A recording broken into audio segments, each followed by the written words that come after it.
of campus known as Woods Quad.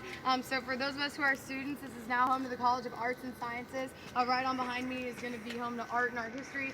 Manley Hall, ironically, is now home to women's studies. So there's a lot going on in this general area of campus. But back in the day, again, immediately following the burning in 1865, these are the first collection of buildings built during that Reconstruction period. So architecturally, as I'm sure many of you can see, it's a lot different than the rest of the University of Alabama. Some people say that the black cast iron railings look more like the French Quarter in New Orleans. Some say that the turrets on the front side of this building right here, Clark Hall, are reminiscent of Hogwarts. So there's a lot of different ideas or artistic inspiration being pulled from these buildings for sure. But at one point in time, this was all that stood at the University of Alabama. And again, until the late 1890s, we're an all-male military academy. So the young men ate here, they slept here, they attended class here, they hung out here. And one day, two students at the university got into a little bit of a tussle, Mr. Alston and Mr. Harrison. So again, for us students or anyone who has attended the university, Mary Huell Alston Hall is a part of the business school, is right on the other side of campus.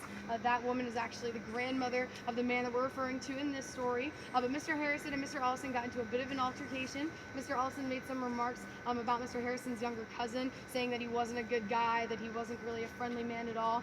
Mr. Alston didn't like what he was saying, so they challenged each other to a duel, which took place right on up there on the second story of Woods Hall. They took their steps apart, and on the count of three, turned around and fired. Mr. Alston was hit, and as he slumped down to the ground, he fired off a shot, but he missed Mr. Harrison. Mr. Alston, on his way down, he was gripping his side, leaned over the black cast iron fence right on over there, and ultimately fell over the side. Now, it isn't made clear whether or not his passing was due to the fall or from the gunshot wound, but nonetheless, Mr. Alston did lose his life, and Mr. Harrison got off scarred-free.